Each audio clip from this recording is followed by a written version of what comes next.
gentlemen, welcome back to another Buffalo SportsCenter video. I am Don, and today we're going to talk about why the Buffalo Sabres' future is incredibly bright. See, they've won 9 of their last 16 games and have looked like a completely different team.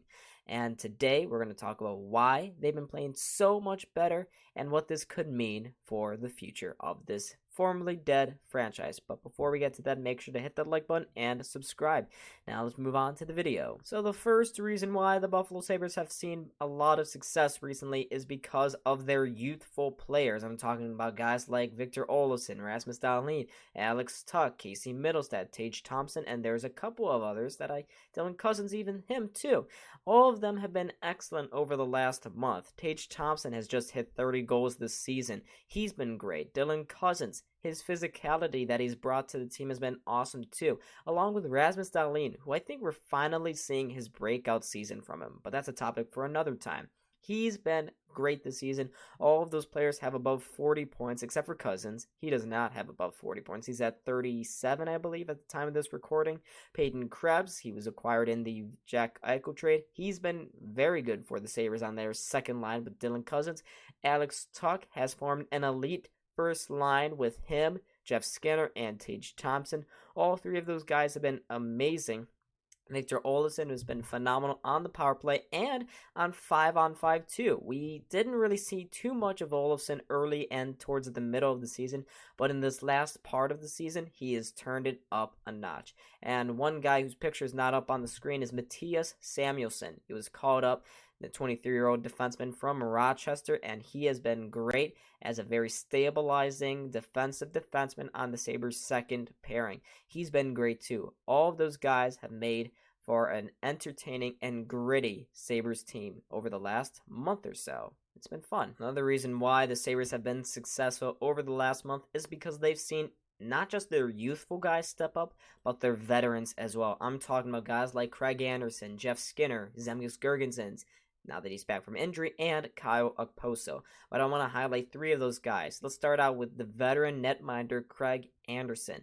He's 40 years old. He's won 13, 9, and 2. That's his record this season. He's won 13 games, and he's been not great, but he hasn't been terrible either, which for a Sabres goaltender this year, that's all that we ask for. He's been very good in the locker room, apparently, and he's been a very stabilizing presence there, too, both in the locker room and on the ice. Jeff Skinner has seen a very nice bounce-back year. The 28-year-old has 28 goals and above 40 points this year, which is phenomenal considering that he only had 21 goals combined over the last 2 seasons. His contract looked terrible, and it still does to a certain degree, but at least he's finally producing on the Sabres' first line. Screw you, Ralph Kruger. Zemgus Girgensons, he had a long injury in the middle part of the season. He just returned, and have you noticed, ever since he's returned, the Sabres have been pretty good.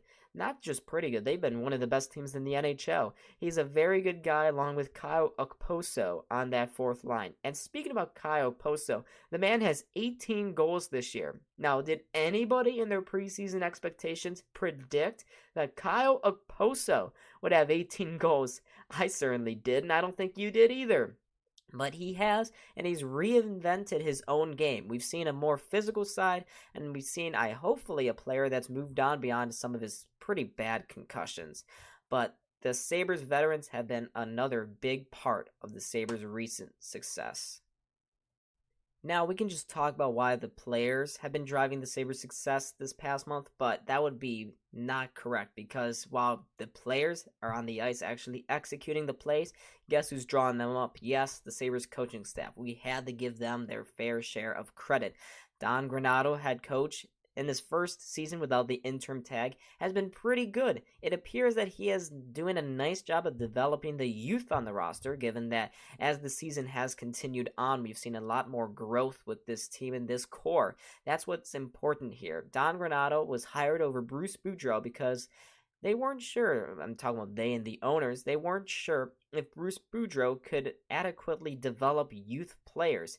Well, Don Granato, he's had a track record of doing that in his hockey career, and he's continued to do that here with the Buffalo Sabres as their head coach. We can't forget about their assistants, Mike Bales, Matt Ellis, Marty Wilford. They've all been pretty good, and just Jason Christie as well. They've all been really good at keeping the Sabres head above the water, even in some of their darker points in the season. Maybe like towards December, early January, when the team was losing a lot of games and they were going on streaks of 6 straight losses, 4 straight losses, stuff that the Sabres last year would have easily fallen into another 18-game skid. But these coaches, they are not Ralph Krueger. They were able to keep the Sabres above and help them battle through adversity. Anyways, thank you guys so much for watching. Make sure to hit that like button and subscribe. We just hit 1,000 subscribers, which is practically impossible for me to think of a couple months ago. But anyways, thank you guys so much for watching. Make sure to hit that like button, subscribe, and see y'all in the next video. Peace.